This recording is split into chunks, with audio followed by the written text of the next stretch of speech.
जय जोहार, नमस्कार। आप देख रहे हैं सुप्रभात न्यूज छत्तीसगढ़। आइए जानते हैं छत्तीसगढ़ की टॉप बड़ी खबरों को। इससे पहले छत्तीसगढ़ के कौन से जिले से न्यूज को कहां से देख रहे हैं, कमेंट में जरूर बताएं, साथ ही लाइक जरूर करें। छत्तीसगढ़ के सरकारी स्कूलों में एआई की एंट्री। अब तकनीक से निखरेगी बच्चों की पढ़ाई। छत्तीसगढ़ के सरकारी स्कूलों में अब आर्टिफिशियल इंटेलिजेंस का उपयोग शुरू होने जा रहा है। शिक्षा विभाग ने विद्यार्थियों की पठन क्षमता, लेखन और स्मरण शक्ति को बेहतर बनाने के लिए एआई आधारित एप्लीकेशन लागू करने की तैयारी की है। इसके जरिए बच्चों का स्तर समझने के बाद उनके समस्या के समाधान के लिए रणनीति बनाई जाएगी। इस पहल को लेकर राज्य स्तरीय कार्यशाला का आयोजन किया गया, जिसमें आयोजन की रूपरेखा तय की गई। शुरुआत में इसे पायलट प्रोजेक्ट के रूप में 2 जिलों में लागू किया जाएगा। रायपुर में 20वीं सीनियर और 14वीं जूनियर राष्ट्रीय फुटबॉल चैंपियनशिप का होगा आयोजन। फुटबॉल खेल के राष्ट्रीय परिदृश्य में एक महत्वपूर्ण आयोजन के रूप में फुटबॉल एसोसिएशन ऑफ इंडिया के तत्वाधान में छत्तीसगढ़ फुटबॉल संघ द्वारा 20वीं सीनियर और 14वीं जूनियर राष्ट्रीय फुटबॉल चैंपियनशिप 2026 का आयोजन किया जा रहा है। ये राष्ट्रीय स्तरीय प्रतियोगिता 14 मई से 17 मई 2026 तक कृष्णा विकास ग्लोबल स्कूल ग्राउंड रायपुर में आयोजित की जाएगी, जिसमें देश भर के विभिन्न राज्यों और केंद्र शासित प्रदेशों में पुरुष एवं महिला खिलाड़ी भाग लेंगे। मनरेगा का नाम बदला, मजदूरों की 13 करोड़ अटके 3 माह से मजदूरी नहीं मिली। मनरेगा का नाम बदलते वक्त केंद्र और राज्य सरकार ने वादा किया था कि इससे सिस्टम में सुधार होगा, मजदूरों को फायदा होगा, जबकि छत्तीसगढ़ के सरगुजा जिले में मजदूरों की बड़ी रकम अटक गई है। करीब 13 करोड़ 61 लाख रुपए का भुगतान मजदूरों को नहीं हो सका। नियम के अनुसार काम पूरा होने या मास्टर रोल बंद होने के 7 से 15 दिनों के भीतर ही मजदूरों को भुगतान हो जाना चाहिए। छत्तीसगढ़ में खाद की कालाबाजारी करने वालों को मिलेगी कड़ी सजा। छत्तीसगढ़ में रासायनिक उर्वरकों की कालाबाजारी करने वालों पर अब सख्त कार्रवाई तय है। कृषि मंत्री रामविचार नेताम ने स्पष्ट चेतावनी दी है कि खाद की जमाखोरी या अधिक मूल्य पर बिक्री करने वालों पर सख्त से सख्त कानूनी कार्रवाई की जाएगी। वहीं गड़बड़ी पाए जाने पर सीधे जेल भी भेजे जाएंगे। उन्होंने कहा कि पश्चिमी एशिया संकट के कारण रासायनिक उर्वरकों की कमी भी संभावनाओं को ध्यान में रखते हुए सरकार पूरी तरह सजग है। खाद की कभी कमी नहीं होगी। इसके साथ ही किसानों को जैविक खाद के लिए प्रोत्साहित किया जा रहा है। रायपुर में एलपीजी के लिए परेशान स्टूडेंट्स को मिलेगी cylinder. Collector doctor Gaurav Singh के निर्देशानुसार कलेक्टोरेट परिसर स्थित रेड क्रॉस हॉल में अपर कलेक्टर कीर्तिमान सिंह राठौर ने जिले के एलपीजी गैस वितरकों की समीक्षा बैठक ली। बैठक में गैस वितरण व्यवस्था, स्टॉक की स्थिति और उपभोक्ताओं को सुचारू आपूर्ति सुनिश्चित करने पर विस्तार से चर्चा की गई। अपर कलेक्टर राठौर ने बताया कि जिले में रहने वाले विद्यार्थियों को 5 किलो का छोटा गैस सिलेंडर एजेंसियों की तरफ से आधार कार्ड और निवास प्रमाण पत्र दिखाने पर उपलब्ध कराया जाएगा।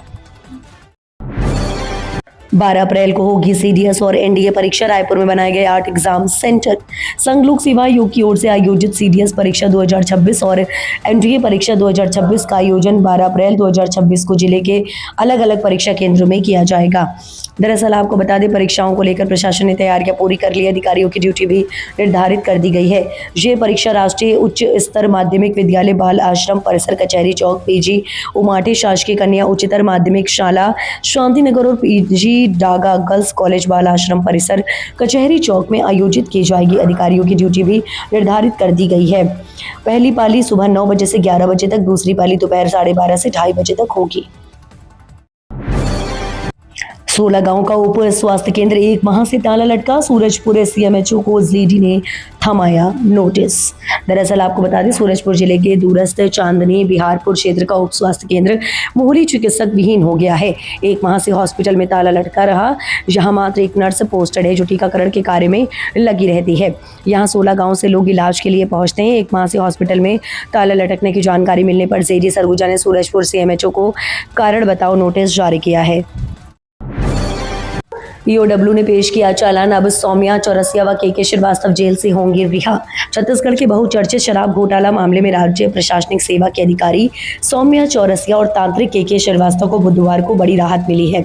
दरअसल करीब 3500 करोड़ रुपए के शराब घोटाला मामले में जेल में बंद दोनों ही आरोपियों को जमानत मिलने के बाद अब चालान पेश होने से रिहाई का रास्ता साफ हो गया है। शराब घोटाला मामले में जांच कर रही राज्य की जांच एजेंसी एसीबी और ईओडब्ल्यू ने रायपुर कोर्ट में पूरक चालान पेश किया। रायपुर में आज राष्ट्रीय स्तर का फार्मा अन्वेषण देश भर के एक्सपर्ट पहुंचेंगे। फार्मेसी शिक्षा और शोध को बढ़ावा देने के उद्देश्य से राजधानी रायपुर में राष्ट्रीय स्तर का कार्यक्रम फार्मा अन्वेषण 2026 आयोजित किया जाएगा। यह कार्यक्रम आज 9 अप्रैल 2026 को सुबह 10 बजे पंडित रविशंकर शुक्ल विश्वविद्यालय के ऑडिटोरियम में आयोजित होगा। ये कार्यक्रम राष्ट्रीय फार्मेसी शिक्षा दिवस के अवसर पर आयोजित किया जा रहा है, जो फार्मेसी शिक्षा के जनक माने जाने वाले प्रोफेसर ML श्राफ की 124वीं जयंती को समर्पित है। रायपुर में पुलिस का बड़ा अभियान, शराब हुक्का पर कार्रवाई में 75 आरोपी गिरफ्त में। राजधानी रायपुर में सार्वजनिक स्थानों पर शराबखोरी और अवैध गतिविधियों के खिलाफ पुलिस ने व्यापक अभियान चलाया। इस दौरान अलग अलग थाना क्षेत्रों में कार्रवाई करते हुए कुल 75 आरोपियों पर शिकंजा कसा गया है। पुलिस के मुताबिक शहर के पार्क, चौक, चौराहों, मैदानों और यहां तक कि 4 पहिया वाहनों में बैठकर शराब पीने पिलाने वालों के खिलाफ सख्त कार्रवाई की गई। इसके साथ ही अवैध रूप से शराब बेचने और हुक्का संचालित करने वालों को भी निशाने पर लाया गया। धमतरी में 12वीं की हिंदी परीक्षा 10 अप्रैल को दोबारा प्रश्न पत्र पेटी पे फर्स्ट टाइम लॉक सिस्टम लागू। छत्तीसगढ़ माध्यमिक शिक्षा मंडल 12वीं की हिंदी परीक्षा 10 अप्रैल को दोबारा आयोजित कर रही है। जिले के 82 केंद्रों पर 79,198 परीक्षार्थी यहां परीक्षा देंगे। इस बार प्रश्न पत्रों की सुरक्षा के लिए फर्स्ट टाइम लॉक सिस्टम लागू किया गया है। ये वितरण कड़ी सुरक्षा के बीच हुआ। प्रश्न पत्रों को सीलबंद पेटियों में रखा गया है, जिन्हें परीक्षा के निर्धारित समय पर ही खोला जाएगा। निजी स्कूलों की मनमानी पर लगाम लगाने कलेक्ट्रेट पहुंचे पेरेंट्स। दुर्ग जिले में निजी स्कूलों की मनमानी को लेकर पालकों की नाराजगी सामने आई है। बुधवार को पेरेंट्स यूनियन के पदाधिकारियों ने कलेक्टर को सौंपे गए आवेदन में आरोप लगाया कि जिले के कई निजी स्कूल हर साल नर्सरी से लेकर 8वीं तक के सिलेबस में प्रकाशक बदल लेते हैं। इसके कारण पिछले साल खरीदी गई किताबें बेकार हो जाती हैं। आवेदन में बताया गया कि बच्चों की किताबों पर हर साल करीब 4,000 से 5,000 रुपए तक खर्च करना पड़ता है। छत्तीसगढ़ में रफ्तार पकड़ेगा विकास, इन जिलों में बनेगी 4 लेन सड़कें, इतने करोड़ स्वीकृत। प्रदेशवासियों को यातायात के लिए मजबूत और चौड़ी सड़कें उपलब्ध कराने लोक निर्माण विभाग ने 15 4 लेन सड़कों के निर्माण के लिए 708 करोड़ 21,35,000 रुपए मंजूर किए हैं। हाल ही में दरअसल समाप्त हुए वित्तीय वर्ष 2025-26 में स्वीकृत इस राशि से विभिन्न जिलों में कुल 90.5 किलोमीटर 4 लेन सड़कों का निर्माण किया जाएगा। इनके निर्माण से प्रमुख सड़कों पर सुगम यातायात और जाम से मुक्ति के साथ ही यात्रा का समय घटेगा। इससे कृषि, व्यापार, शिक्षा और स्वास्थ्य सेवाओं को भी बढ़ावा मिलेगा। छत्तीसगढ़ अगले 3 दिनों तक गरज चमक के साथ बारिश का अलर्ट, फिर बढ़ेगी गर्मी। रायपुर छत्तीसगढ़ में अगले 3 दिनों तक मौसम सक्रिय रहने वाला है। प्रदेश के कई इलाकों में गरज चमक, बिजली गिरने और 40 से 50 किलोमीटर प्रति घंटे की रफ्तार से तेज हवाएं चलने की संभावना है। मौसम विभाग ने लोगों को सतर्क रहने की सलाह दी है।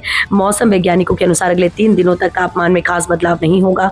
हालांकि इसके बाद तापमान में 2 से 3 डिग्री सेल्सियस तक बढ़ोतरी हो सकती है, जिससे गर्मी से फिर से दिखने वाली है। प्राथमिक शाला में बच्चों से धुलवाया जा रहा पानी, वीडियो वायरल।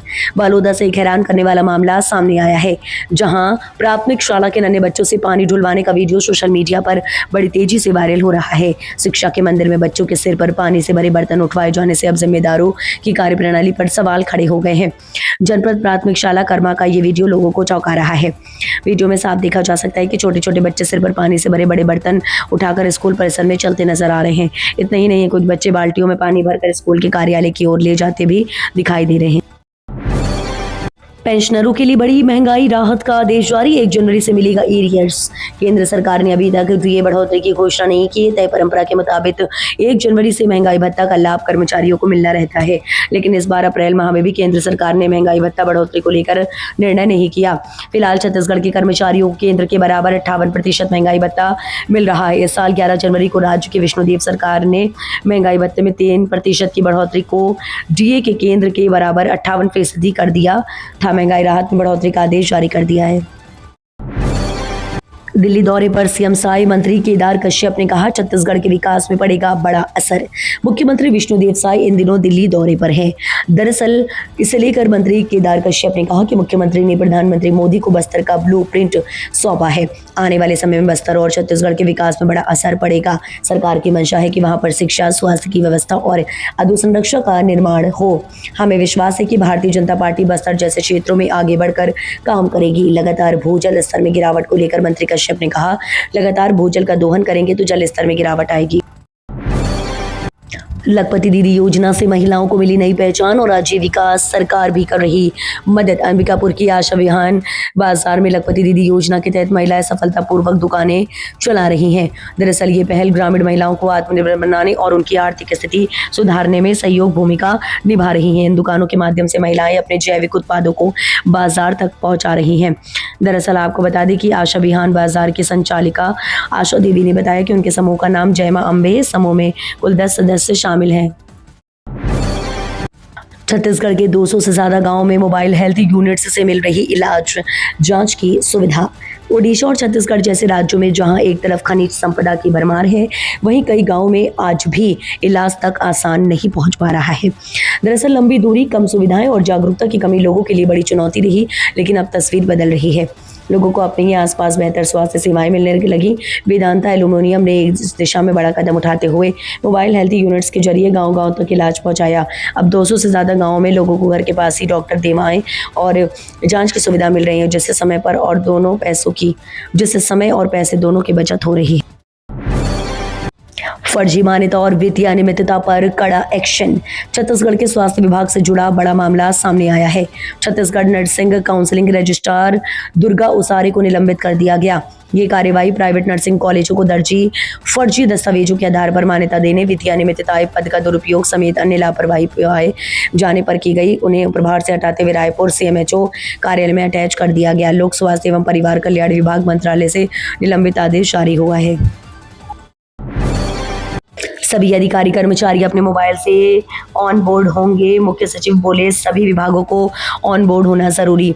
मुख्य सचिव विकास सेल ने राज्य शासन के सभी विभाग के प्रमुख अधिकारियों से कहा है कि वे मिशन कर्मयोगी के अंतर्गत ICOT ट्रेनिंग कार्यक्रम से अपने विभाग को अनिवार्य रूप से ऑन बोर्ड कर ले हैं।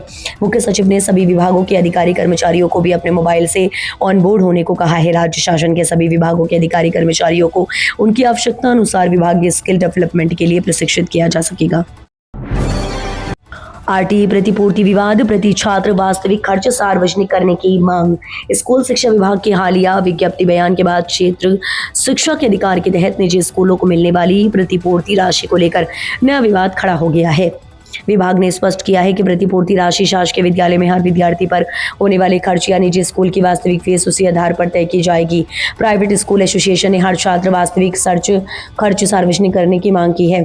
प्राइवेट एसोसिएशन का कहना है कि 11 साल से RTE फीस नहीं बढ़ी, लेकिन कर्मचारियों की सैलरी 8 गुना तक बढ़ रही है। गर्मी में यात्रियों को बड़ी राहत, निरस्त की गई दर्जन भर ट्रेनों की सेवा हुई बहाल। गर्मी के सीजन में रेलवे ने यात्रियों को बड़ी राहत दी है।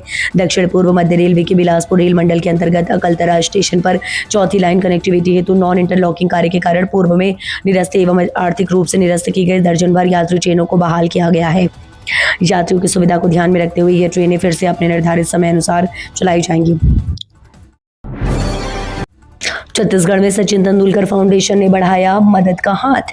छत्तीसगढ़ के बिलासपुर जिले में स्थित जन स्वास्थ्य सहयोग संस्था के स्वास्थ्य और पोषण संबंधी कार्यों को मजबूती देने के लिए सचिन तेंदुलकर फाउंडेशन आगे आया है। दरअसल हाल ही में सचिन तेंदुलकर की पत्नी डॉक्टर अंजलि तेंदुलकर, उनकी बेटी सारा तेंदुलकर, उनकी बहू सानिया तेंदुलकर समेत फाउंडेशन की एक उच्च स्तरीय टीम ने गनियारी और अचानक कमार टाइगर रिजर्व से सटे 72 गांवों का दौरा किया। संस्था के सह संस्थापक डॉक्टर रमन कटारिया ने बताया कि फाउंडेशन पिछले 1 साल से उनके फुलवारी कार्यक्रम में महत्वपूर्ण सहयोग दे रहे हैं, जिसके माध्यम से 3 साल से कम उम्र के लगभग 1000 बच्चों को पोषण और सुरक्षा प्रदान की जा रही है। सरकारी दफ्तरों में अब आधार बेस्ड हाजिरी अनिवार्य, लेट आने वालों को कलेक्टर ने दी ये चेतावनी। शासकीय दफ्तरों में कामकाज की रफ्तार और पारदर्शिता बढ़ाने के लिए अब आधार बेस्ड उपस्थित सिस्टम अनिवार्य कर दिया गया है। जिले के सभी विभागों को इससे जोड़ दिया गया है और अधिकारियों को अपने अपने कर्मचारियों की उपस्थिति सुनिश्चित करने की जिम्मेदारी दी गई है। इसकी मॉनिटरिंग खुद कलेक्टर कर रहे हैं। यदि कोई अधिकारी कर्मचारी यदि ऑफिस में लेट आता है तो इसका जवाब विभागाध्यक्ष को देनी होगी। इसके बाद भी लापरवाही बढ़ती जाती है तो वेतन पर असर पड़ेगा।